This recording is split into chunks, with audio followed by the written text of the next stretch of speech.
You're live. All right. We'll let the numbers go up.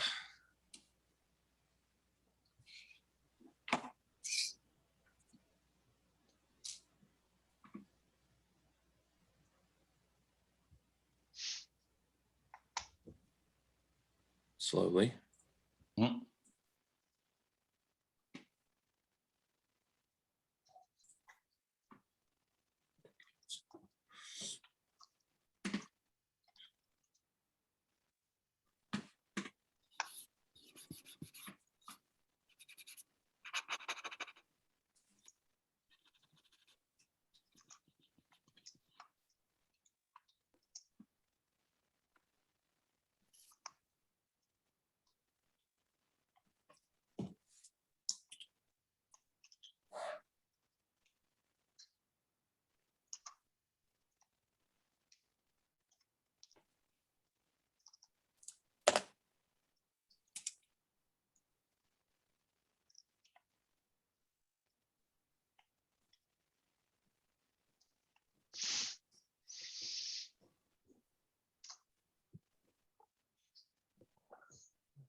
All right, it's kind of leveled out here. So go ahead and get started. Good morning, everyone, to August 10th Safety Council meeting. We believe it or not, we are 8 months into 2021. I didn't think this year would go so fast, but here we are already halfway through. So welcome, everyone.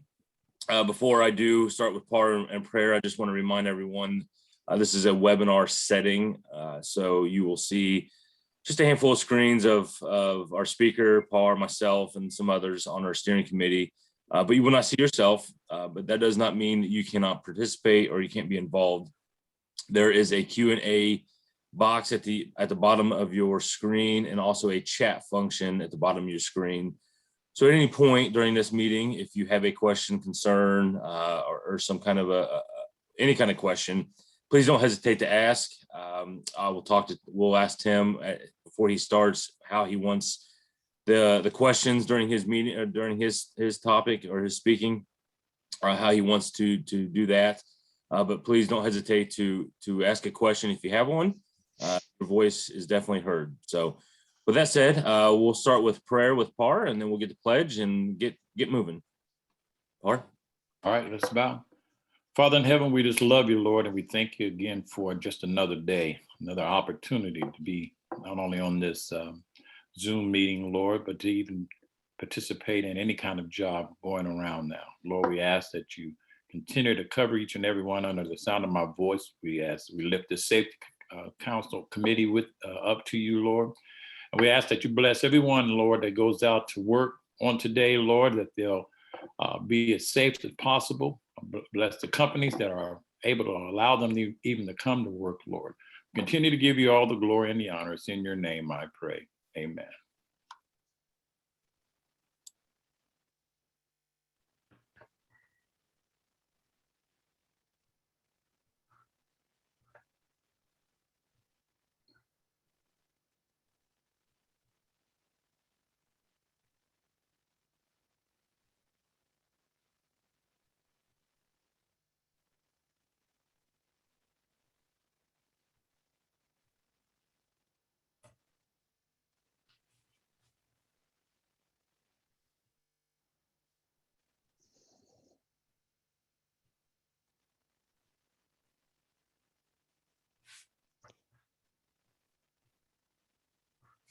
You're on mute, Justin.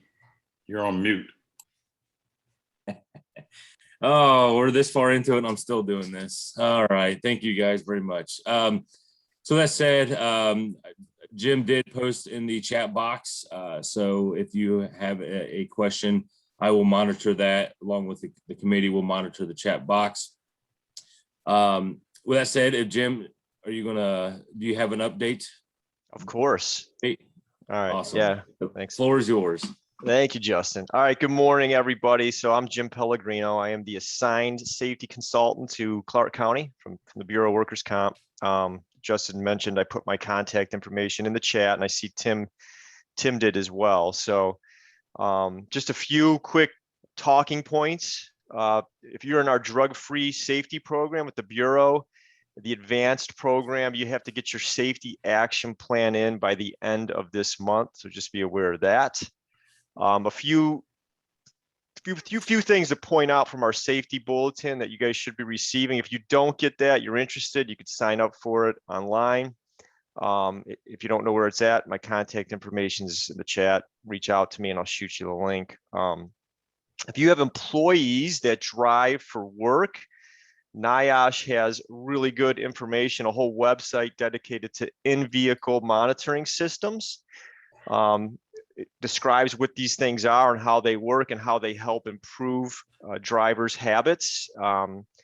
There's a lot of data that they provide too to back that up. So if you have employees that drive, worthwhile seeing that. We do have a driver safety program that we have available for you as well. And we do talk about this as well. So good to be aware of. OSHA has some information out there for a new regional emphasis program on noise hazards in the workplace. And it's in Region 5, which includes Ohio. If you're not on top of that and OSHA shows up, you're going to wish you were. So just be aware of this regional emphasis program. It talks about the inspection process and how they target companies for inspections as well. There is random generated targeted inspection. So it's not just based on complaints. So be aware of that. There's a link to that in our safety bulletin if you want more information.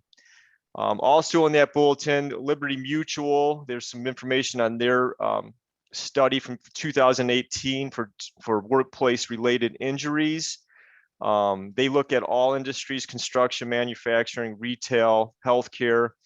And number one cause of workplace injuries are ergonomic related. So we have 2 BWC ergonomists on this meeting today. So if you have issues with that, and we can help you out, do assessments, but be aware of that. It's cost the economy over $13 billion a year. So it's a big deal.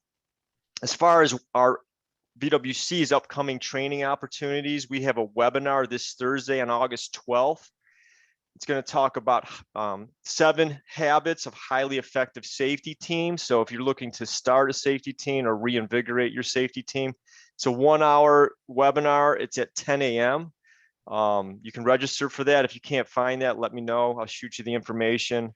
If you can't attend that, we do record these and they are available from our learning center. Attending these do earn you some activity credits for our rebate program. So if that's an incentive for you as well, another opportunity. As far as upcoming training, virtual training courses we're going to be offering, we have one on work zone traffic control safety on August 18th. That's an AM course. So it's in the morning. We have a 2-day course on confined space assessment and work. That's August 23rd and 24th. And those are both in the AM. So not a huge commitment. If you have anybody who works in confined space, they should consider attending that course. We have a 2-day course on electrical safety in the workplace through insight and implementation of NFPA 70. And that's a 2-day course, again, in the morning. This is great for people who are in charge of safety, people who do maintenance, anyone who's going to be exposed to electrical hazards from maintenance activities. Not a big commitment, very popular course, very good teacher. And then the last one I'm going to mention, September. It's one of our early September courses. And since we won't see each other before this, it's September 8th, and it's an AM course, and it's violence in the workplace. And that's we have limited capacity. I think we still have spots for sign up for that. And that's going to be taught by Brad Ridenauer. So you'll see his handsome face. I'm going to help him, not such a handsome face, but you'll see more of Brad. So that's good. But that's all I have. Thanks for attending Safety Council. And again, reach out to me if you have any questions. Thank you. Thanks, Jim. And in addition, just a reminder that October's meeting is a mega meeting through the BWC. So I will remind you this month and next that it will be October 6th, which is a Wednesday. The time, I think, is still to be determined. So if Brad or Jim has additional information, they can chime in. However, just a reminder that it will be October 6th on a Wednesday. So Again, I will remind everyone next month as well that it is a Wednesday, so there is a little bit of a difference. So it's a mega meeting. I'm not sure on the topic, but it'll include everyone in the state of Ohio. So it's going to be a big meeting. So with that said, we have our speaker for today. He comes with big reviews, so I'm excited to hear his message. So with that said, we have Tim with Safe Start.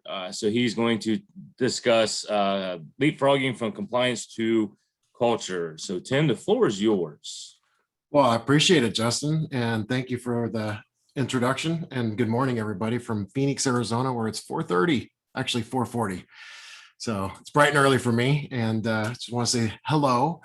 And this virtual presentation is leapfrogging from compliance to culture, how to establish something that's above and beyond compliance to help you get compliance. And that's a better culture. And I just want to do a couple of tests real quick. If I can get a couple of people to say hello to me in the chat just to test it out. Panelists and attendees, if you could just say hello in the chat, that would be great.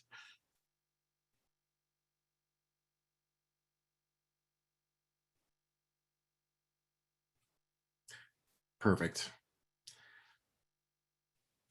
That's all I needed to see. I appreciate it. We are going to have a lot of activities, engagement, and interactivity through the chat. So just want to put that out there.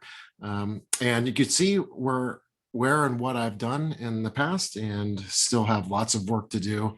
I just wrapped up doing research on why social media is causing safety professionals headaches.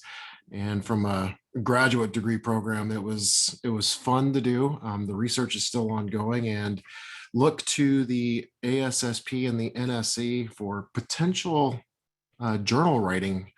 You might see that come out pretty soon, but I just want to go ahead and get started. We got 40 minutes. And if I could, if there's somebody that you know really well that's in this, I don't know if you could see the other attendees, but what I'd like to do is just real quick have an election. I'd like for you to type a person's first name in the chat who will be our class president. The name that I see the most will actually become our president based on the nominations and votes. So on a count of three, type in somebody's name that you think is sitting in here as an attendee, and just write in the chat, just type their name.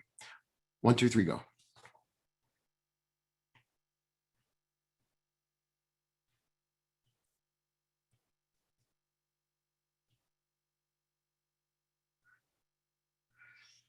Well, Justin, I don't know if you're watching or paying attention, but it looks like we've got 5 Justins already.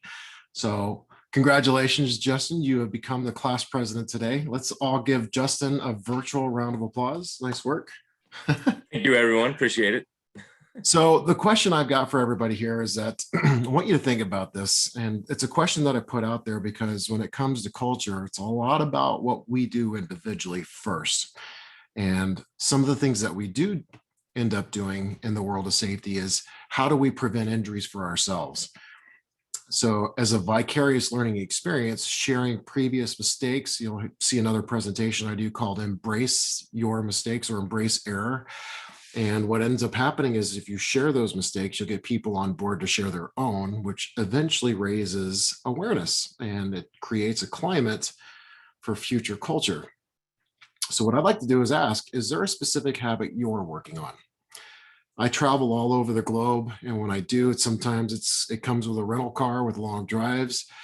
So my current habit, which I'm not perfected yet, but I'm still working on it, but my current habit is to look over my left shoulder when I'm changing lanes. So if you're engaged here, just do me a favor in the chat. Tell me what habit you're working on. Is there a habit that you're actually working on? And if so, what is it? What is the tactic? What is it that you're doing about that habit? You don't have to put that in. I just want to know what's the habit that you're working on. Are you currently working on a habit? Type that in the chat for me.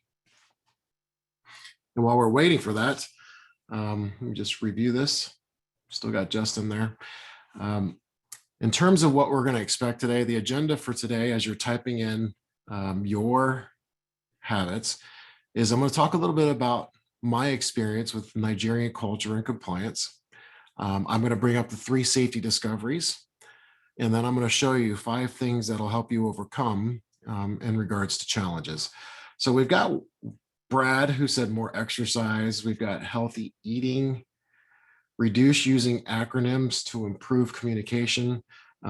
These are all great. And healthy eating was a tough one for me. I actually was told by my doctor that my liver would not function correctly if I didn't start eating healthy. So you want to talk about motivation, but sometimes when you're looking at these types of habits, we either end up with challenges in the motivational realm, and that's going to be some of your employees. All right. So what do we need to do? Have a conversation about taking giant leaps, because those usually fail. Baby steps is where this is at. All right. So I know the presentation is called Leapfrogging from Compliance to Culture. That means you're hopping around trying to get back and forth.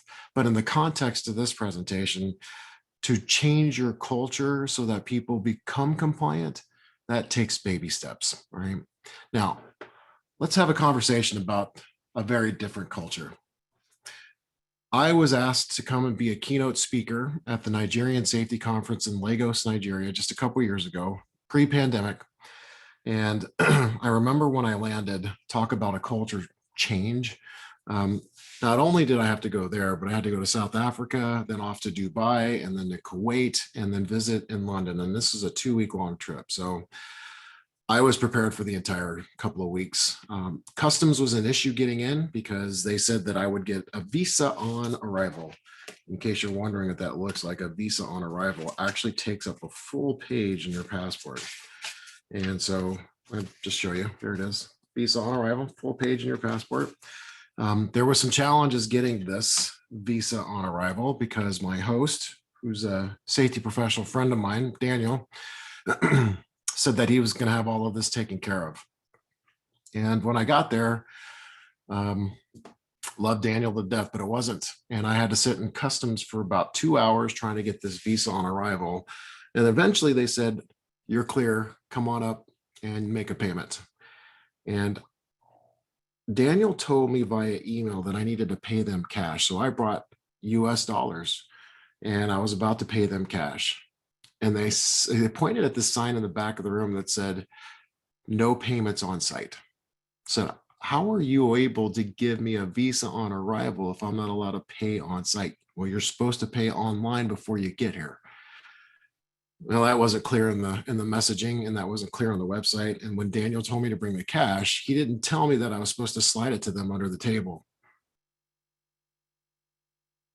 So I handed out the cash, or had the cash out, and the guy goes, put that away.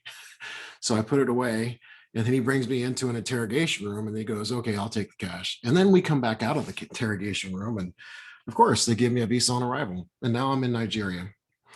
So I did my presentation, spent 2 days at the conference, and it was time for me to move on to South Africa.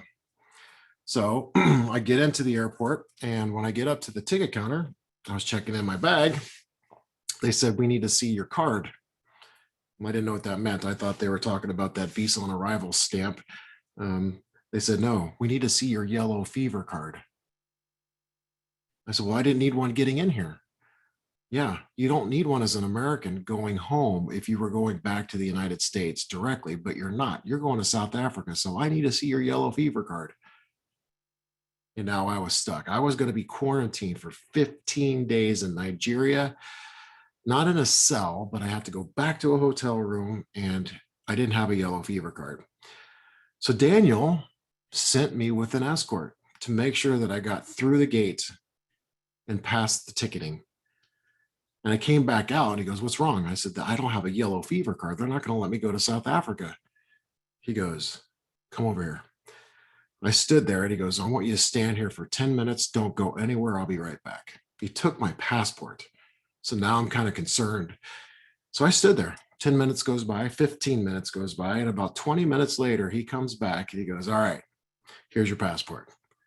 He goes, give it another try. Now, the passport was given to me just like that, given to me. So I take the passport and I get up to the ticket counter and I said, okay, I'd like to go to South Africa. They open up my passport and guess what was inside my passport? A yellow fever card. I never got the vaccine, but I got a stamp from a doctor that I did right here. It says right there, I was given the yellow fever vaccination. I got across the ticket counter.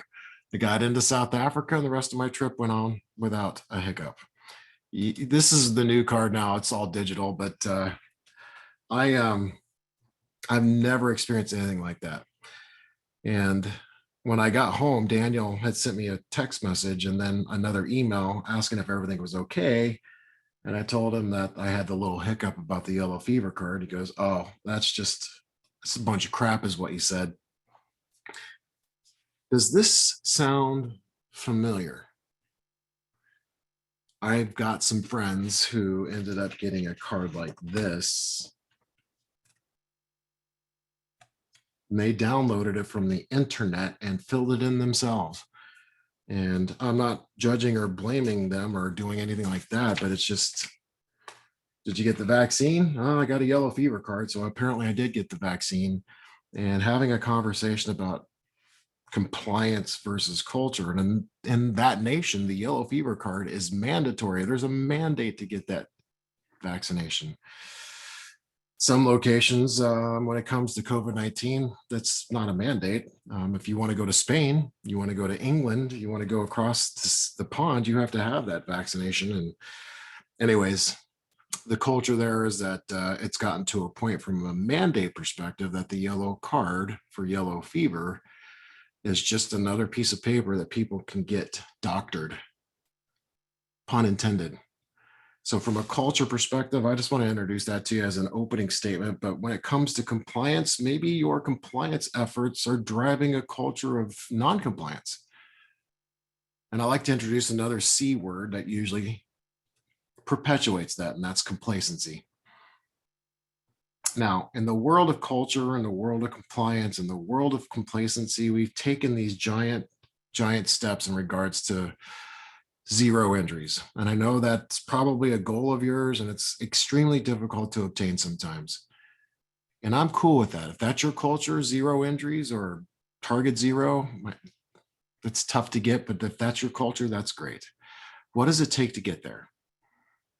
Usually, if we want to introduce something new or refreshing, we start with the heart and mind. Do we talk about the things that are important to us? If you are, that's great because you're showing concern, but you're also building bridges at the same time, which is great for culture. Let me introduce something that's important to me. If you had to stack all the good times in your life and stack all the bad times in your life, which stack should be higher? Yeah, the good times.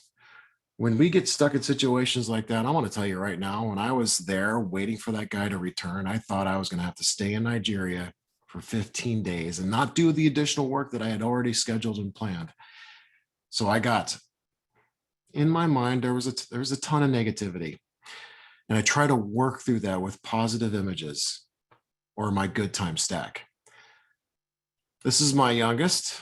She ended up having a COVID graduation with no ceremony. So we took pictures in the backyard, and yeah, she was given a cloak and a hat, but you know, with all the things that are going on, she's got a job and she's doing a really good job. And full ride scholarship, yeah, I'm pretty proud. My oldest daughter, she ended up graduating ASU all the way, Arizona State, 2016. And now she's teaching high school math. Culture right now in a school system here in Phoenix, it's tough because of masks and kids. She just had 2 kids test positive for COVID. So what does she do with her entire class? Does she do contact tracing? She's done such a wonderful job. They just started class a week ago. So it's just to think about what they've got to go through, the challenges. Compliance for the school system, and the superintendent says if somebody tests positive, we have to maintain the work in the school and contact tracing best we can, and then wait to see if anybody else tested positive. That's tough for her, especially when she's thinking about what she's got to do. All she cares about is the kids. Courtney just got engaged to this guy. He asked us for permission on Christmas Day And I thought that I was going to talk about, being in the Marines, I was going to have a shotgun at the front door and never let this happen. But it didn't turn out that way. As a matter of fact, I had an ugly dad cry. As a matter of fact, I was like, oh my God, this is crazy. He's a great guy. I'm glad he's going to be joining our family. And my son moved to Philadelphia a few years ago, married this beautiful lady here. All three of the kids, Arizona State University, along with her dad. I'm very proud of them. 2 days after I got back from Operation Desert Storm, I met this beautiful lady here. Talk about culture. I can't believe she's stayed with me for 30 years. Still with me. She's still with me.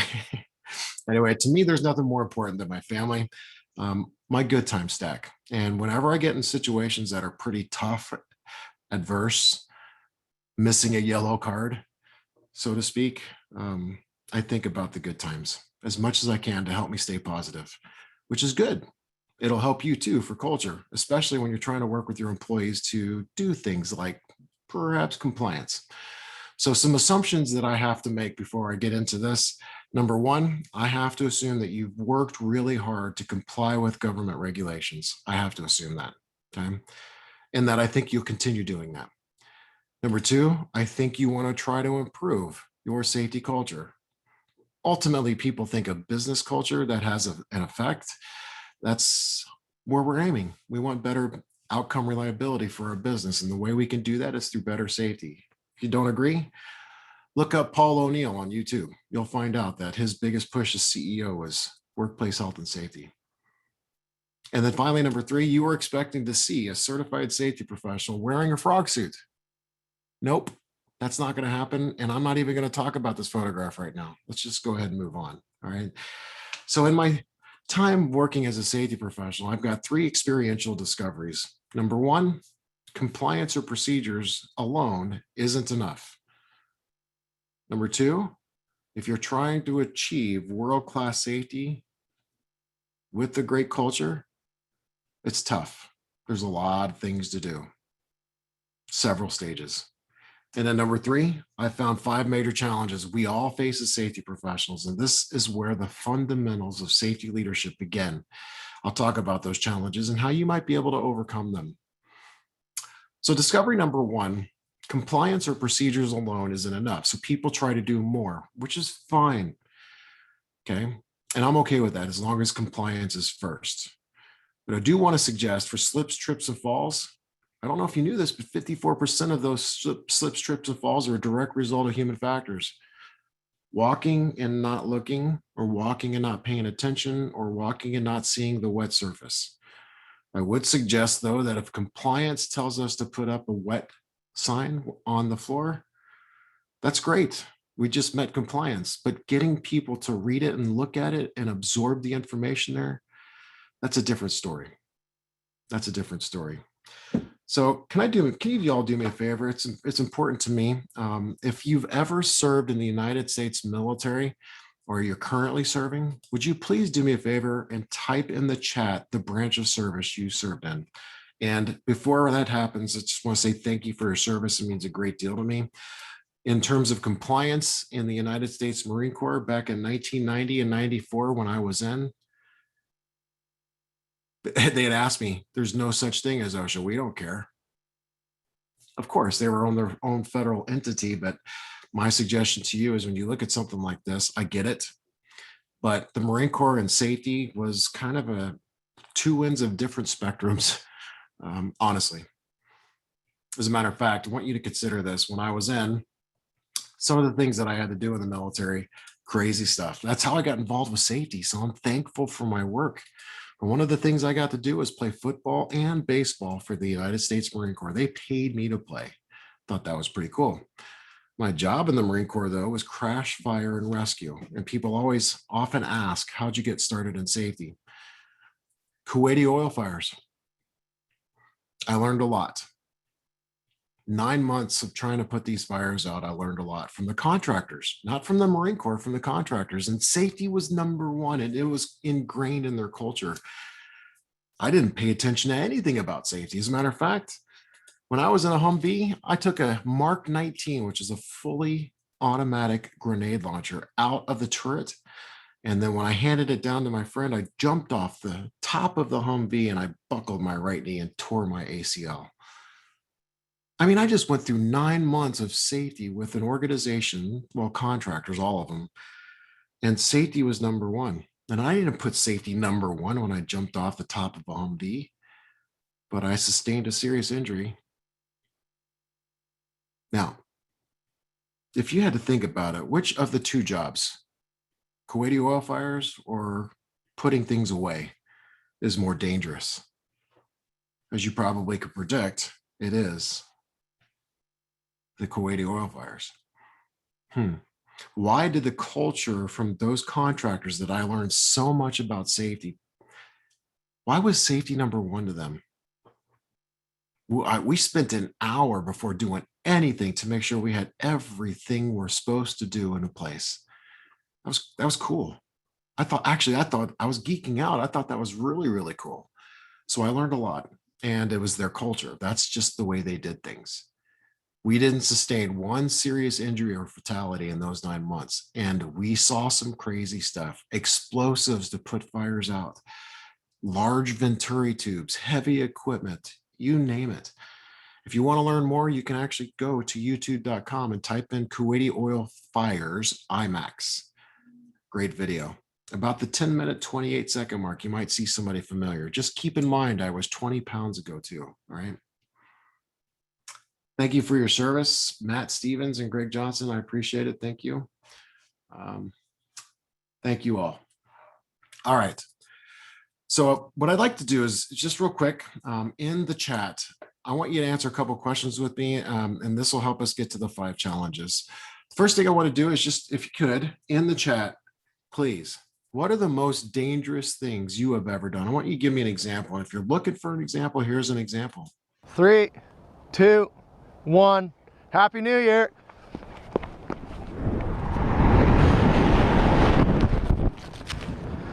Whoop, whoop.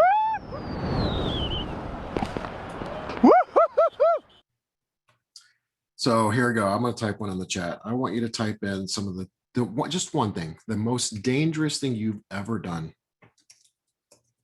And I'm going to put mine in the chat.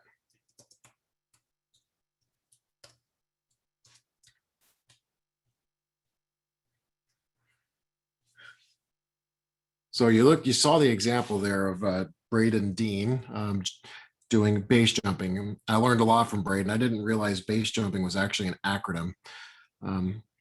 Acronym BASE, building, antenna, span, bridge, and of course Earth. BASE is a crazy thing. I got a chance to watch them, got a chance to record him. This is the Squamish Chief. Have you ever been to British Columbia? It's right up there, huge cliff where they do a bunch of crazy stuff. But when you think about dangerous activities, most people start to think about, driving a car at fast speeds.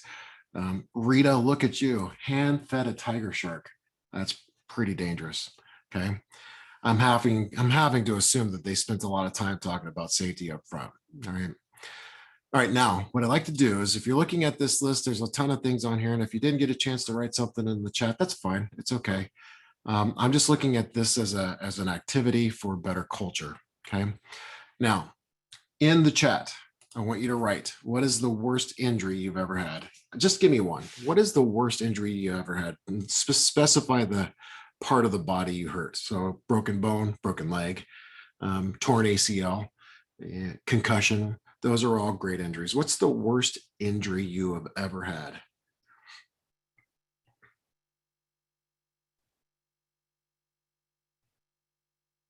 Checking out the chat now. There's a bunch of stuff going on. I appreciate all of your input. It really does help. Couple of broken arms, broken bones, torn knee cartilage. Somebody got bit by a dog. Okay. Now, the point I want to make about this is going to help us with our culture, is to start to think, when people get hurt, it's usually not the dangerous thing that gets them hurt. As a matter of fact, when you look at this question, I always ask it. And every time I take a note, we're at 92% right now. 92% of people that I interview with those two questions, they don't have a match. In other words, the most dangerous activity didn't actually cause their worst injury. Where do we focus most of our time and energy? It's those very risky jobs. As a matter of fact, we send a score with the risk. Say, oh, we need a lot of controls for that job. I get it. That helps us with compliance, but it also doesn't really give us a good feeling about the other mundane activities that people actually get hurt from, like slipping on the floor. So industrial safety to me is focused a lot on deliberate risk, or at least the amount of hazardous energy and non-compliance. We shouldn't have been doing that. If you look at this photograph, it's been circulated for many, many years. I'll still use it. There are 6 people in this photograph, one just barely off the left-hand side. Okay. And there's a lot going on, but I always ask the question, do you think there was a lot of thought that went into this or no thought at all? You better believe it. There was a lot of thought. I mean, that device, when I worked at Motorola, we had to use devices like this. High technology, lots of money, lots of dollars, but they're moving that device to the top shelf. Okay. And it's not a staged photo. It's a real photo. Now, I want you to think about this. From a deliberate risk to non-compliance or hazardous energy, we spend some time there. Do you think this was deliberate? If you were to walk up on this scene or get the phone call at night, something happened, where was compliance here? The policy was that that person that operated the haul truck was supposed to do a 20-second walk around when they returned back from lunch, but they've been skipping that step for 9 years. 9 years they've been skipping the 20-second walk around because nothing's ever happened, which is something that develops over time. Nothing dangerous, just operating a haul truck. If the operator or the mechanic was inside of that red F-350, I think you can all predict the outcome. But thankfully, they were inside the haul truck the same time the operator ran over it. So this is a giant leap, and I want you to absorb this because this will help us out for the rest of the presentation. This is a giant leap, or if you want, you can call it a paradigm shift. We typically raise our awareness when we expose ourselves to the most dangerous things that we do. Complacency and other human factors, they are a better predictor for serious injuries and fatalities instead of the amount of hazardous energy, or in other words, the amount of compliance that you have to do. If you're looking for predictors, if you're looking for leading indicators, I know this is far-fetched. It just happened to me. I had a transfer in Charlotte on Wednesday. The Charlotte airport, when I went in there, every time I go into the bathroom, there's a box that it's got 3 buttons on it. And the 3 buttons are a smiley face, straight face, and a frowny face. And it asks, how was your experience? Unfortunately, that's a lagging indicator box.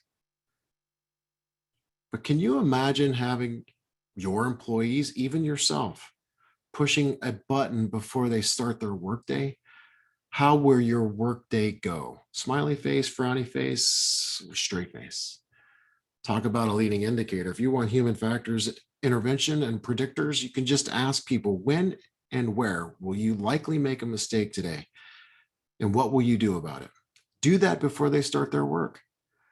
This is such a momentous occasion for me. I've prepared on all the dangerous things that people do. What about the mundane work that people do?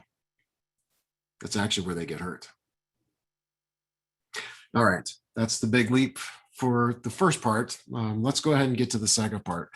OSHA says you have to do it, and which is a great stance because if you say this, OSHA says so, it's fine. But it's not going to generate a great culture. As a matter of fact, what it might do is provide a little bit more complacency. You talk to a 13-year journeyman electrician and ask them how their lockout tagout training is going 13 years in a row. It's likely in the 14th year, they're going to come in and ask you, can I just sign the roster and go? I get it. I totally get it. It's a great motivator for management, but not for employees. And again, it does not provide safety leadership. And if it's your staple approach or your foundation to a great safety culture, it won't develop it, right? So if you say these words, that's fine. I'm not going to judge you for it. And I try to do the best that I can not to judge. But if you want to get world-class safety, remember my discovery number 2, there are several ways to get there. And it takes a lot of work.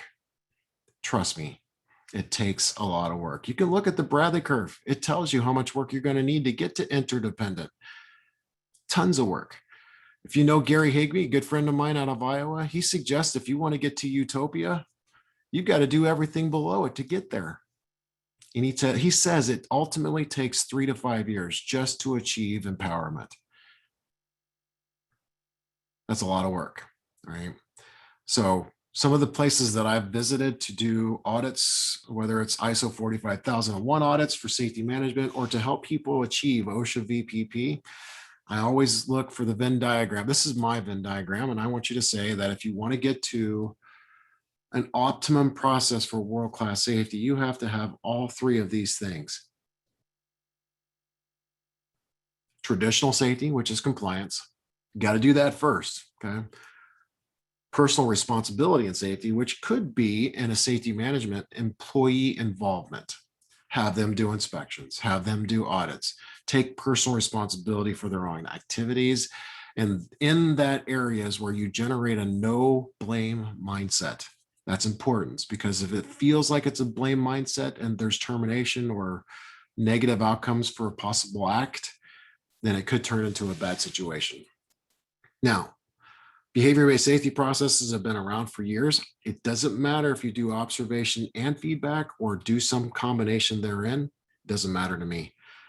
Those organizations that are very successful have some level of observational safety where it's okay to stop work or use stop work authority, or even better, intervene without fear of repercussion.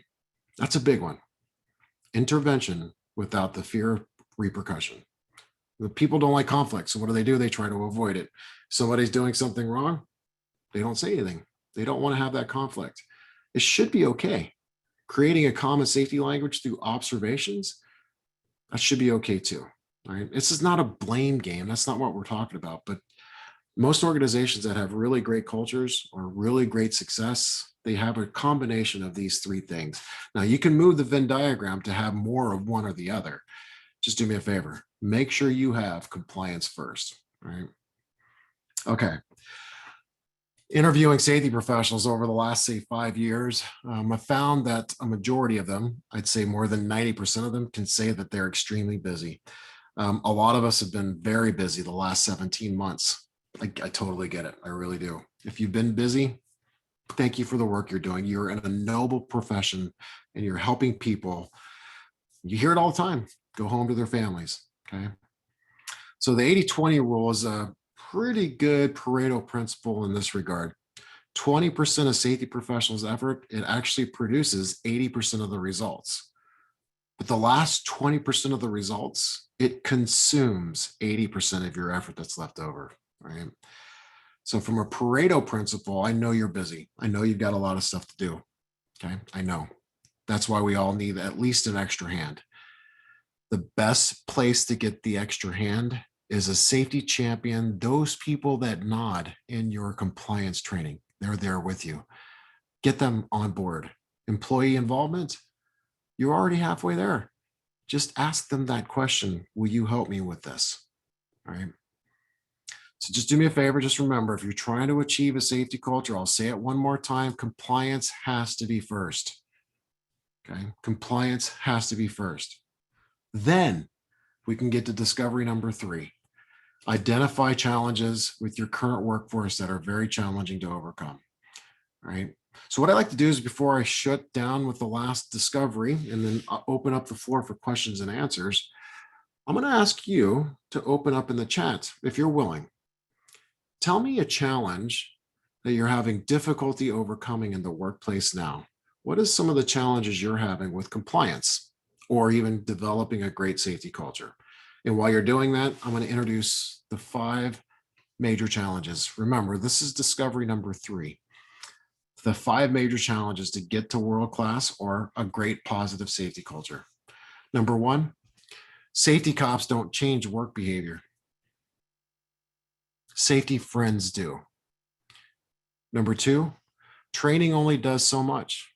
Engage your workers in the process everywhere, on the floor, in conversation, send letters home to the children to talk about their home safety. Number 3, show workers that you care 24/7, not just the 8 or 10 hours that they're at the workplace, 24/7. That's a big deal for me. Okay. Safety is a holistic approach, and with the invent of total worker health and even psychological safety for ISO 45003, which is a big deal, 24/7 can be a brand new approach. Care about them around the clock. Nobody turns the care switch off at the end of 8 or 10 hours. We care about everybody around the clock. Okay. Get their families involved.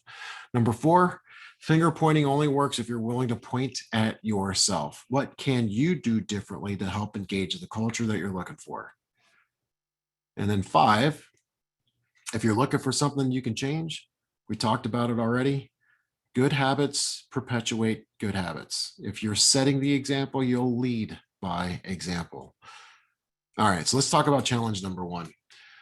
I have to ask just a yes or no question. In the chat, just give me a yes or no. How many of you here have been pulled over by a cop? Yes or no? Just type it in the chat for me. Thank you, thank you, thank you.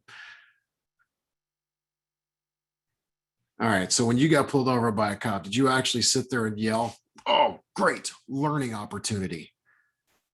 No. As a matter of fact, you already had that feeling of somebody coming at you, like an enforcement agent. And in some places, it happens a lot. I'm not going to tell you like it's 50-50. I'm just going to tell you it happens a lot. When I interview employees towards a safety management system, they feel like the safety professionals are safety cops.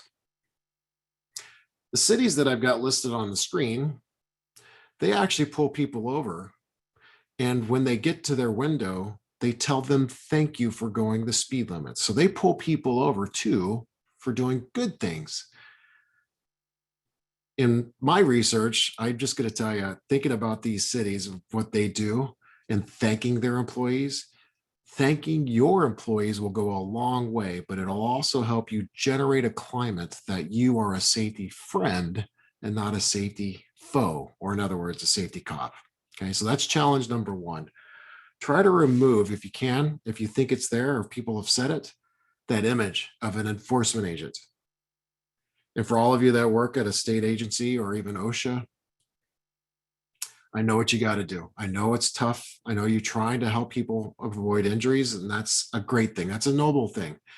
But when it comes to professionals with private organizations, even if you're in government, try to remove that perception or that image of being a safety cop. Okay. Challenge number 2, if you want good culture, you got to have employee involvement, employee engagement. Right. This survey that was done by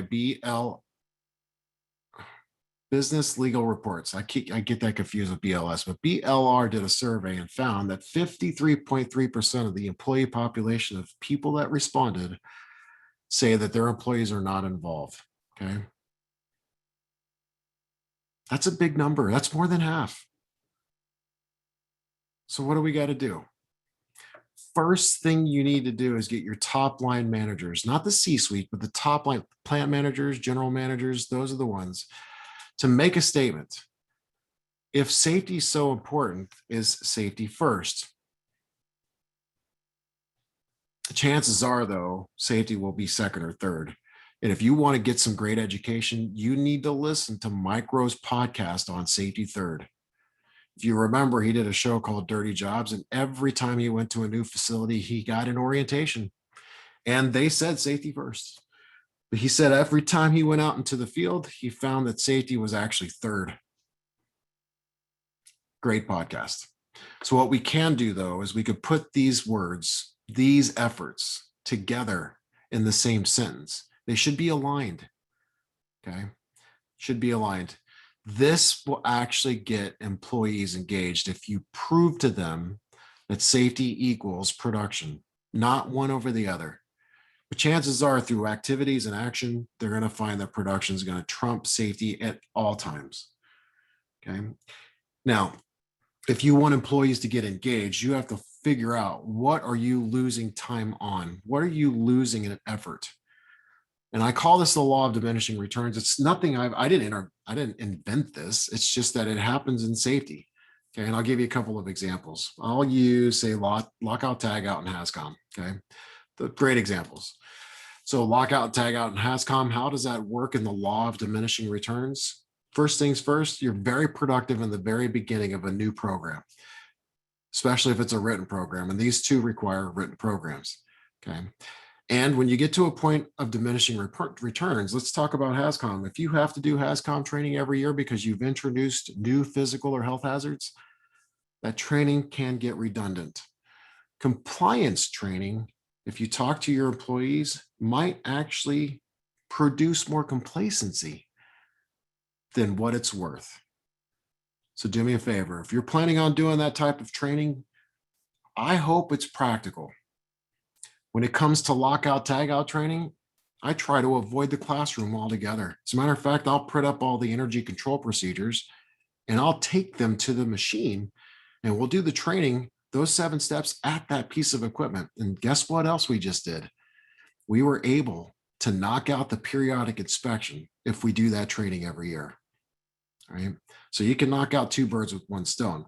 But if you do lockout, tagout training in your classroom year after year with the same videos and the same props and the same equipment, you're going to get past that diminishing return. It actually produces negative returns. Okay. So do me a favor. The law of diminishing returns is a big deal, but if you're going to produce training, you have to remember what you're dealing with. And 90% of what you're dealing with is going to be people, not the program, not compliance, but people. So how do we get them engaged? I just gave you a couple of examples. Change up what you're doing. Don't make it redundant. Give them a reason to want to show up. If you tailor it for people, it'll be for people and you'll get the engagement that you need. You can also introduce things that are important to you as a trainer or a safety professional. Show workers that you care about them 24/7. Share what's important. I always share images about my family. That's what's important. I could show you pictures about golf and baseball. That's important to me too. But quite frankly, I want to practice safe habits. That helps me get to these people here. Remember, it's all about people. So if you tailor those kind of classes to the benefit of people and not to the benefit of compliance, you've generated the beginnings of a great culture. Make it for them. Okay. I also want to ask, what are you doing for 24/7 safety? You should know, based on the National Safety Council's injury facts, that a 15-to-1 ratio for off-the-job fatalities to on-the-job fatalities should startle you.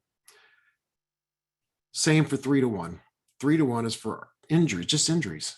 Okay. So that ratio should tell us that most of our employees are getting hurt away from work. And it does affect us at the workplace. What are you doing about it? Now, a company that I consulted for, it was in Circleville, Ohio. It was kind of fun to go out there, but they were right across the street from each other. And both of them wanted me to do work for them. So it was kind of nice to knock that out in a couple of weeks. One of them, I could say the name because we're studying them. It's Georgia Pacific. And the other one, I can't. What I can say is that their name rhymes with Rue Pont. That's the name. That's the name it rhymes with. Anyways, one facility, the one across the street, Georgia Pacific, they hand out $10 bills for people when they leave the facility if they're wearing their seatbelt on their car. I thought that was that's very innovative, very important. Okay. And when you think about that, that's going above and beyond. That might help generate a culture of 24/7. I want you to look at this list and I want you to think, is there anything that you have on this list that we have to do for compliance that people actually eventually take home with them? You'll look at the list and probably say no, and then you'll go, oh, one more time, PPE. You can't guarantee that this is what people's house looks like, okay? In some interviews, I got some people that were able to give me quotes, and it's got to be about 24/7, developing skills and habits. Try not to overthink it. Just do the best that you can. But if you're developing skills and habits at the workplace, it can be transferred at home. And I know you probably have employees who just don't want anybody to tell them what to do. And I totally get it. But if you focus on caring about them 24/7, it'll turn into a really positive return at work, because then they practice these things at home. And if you give them tools to share with their family, their kids will be talking about seatbelts. I remember in the 80s telling my dad, seatbelt, seatbelt. He told me to go to somewhere. And then guess what? Eventually, after me as a child hounding and hounding, he's a full-time seatbelt wearer. As a matter of fact, he won't even leave the driveway until the seatbelt's on. And that can happen. You can develop that. Nucor Steel voted one of the safest companies in the nation. They took pictures of all their employees and teammates' families and put it on the wall of their facility in South Carolina. Okay. I thought that was fascinating. What is important to you and why do you work safely? There's the images. They see this coming into work every day. Okay. Challenge number 4, finger pointing only works if you're willing to point it yourself. You have to try your best to create a no blame work site. If an employee feels like there's blame, it spreads like wildfire, and then eventually a lot of employees will think it's blame. Get them involved in accident investigations. That's just one way. You want employee involvement? When you have your managers, supervisors, and leaders, give them an understanding. Those leaders, give them an understanding of how to do a risk assessment, and then communicate that. You can start with a small job hazard analysis on tasks. Don't do it yourself. Educate the supervisors so they can educate their employees. Therefore, everybody's involved. That's a good way of starting. But if you're out there pointing the finger, just make sure that you're willing to point at yourself first. Okay. 5th and final challenge, talking about good habits. Please remember good habits. And if they're displayed by you as a leader, they perpetuate other good habits. So just lead by example. That's all I'm asking. I know I'm not perfect. I'm human just like you are. We're all human, but we make mistakes. And if you share those mistakes, it'll help you develop better habits. Don't hide your mistakes. Embrace them, share them. The more that you hide the mistakes, the more that employees will feel compelled to sweep their mistakes under the rug. That's not helpful. I don't know if you knew this, but the more you sweep under the rug, it makes the tripping hazard much bigger. Bring those front and forward.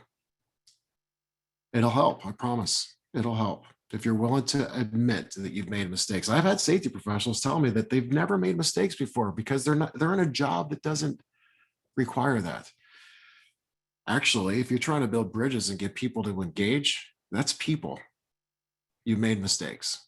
All you got to do is share them. And then talk about how it could have been worse, especially if it's an injury or a close call. All right, finally, good habits. That's one thing, is if you're willing to share, that sets up a habit. If you've had habits that you started to work on, share those as well.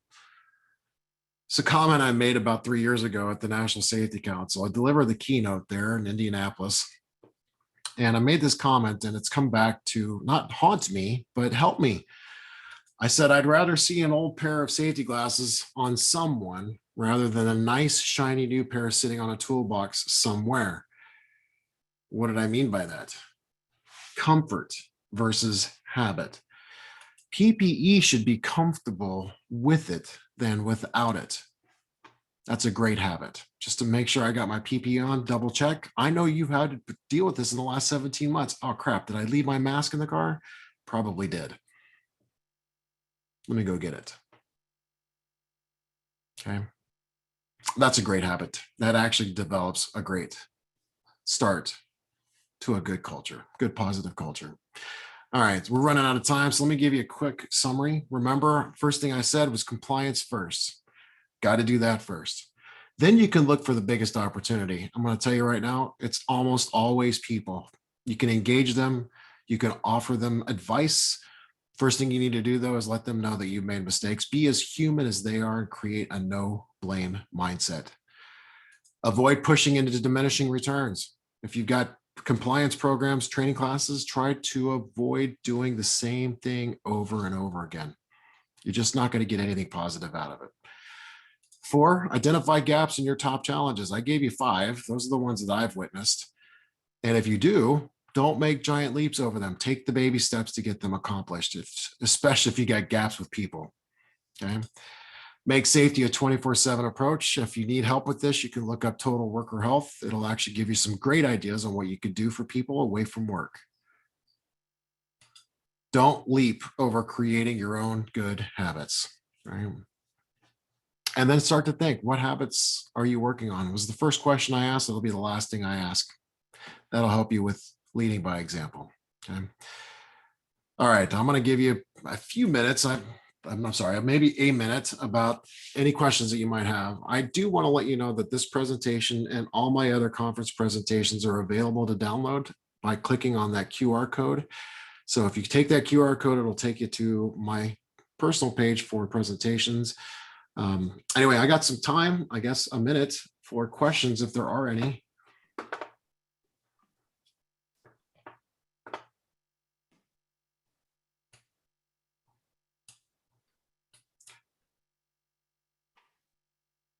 Well, Justin, I guess that'll be it for the day. It's 5:30 on my watch.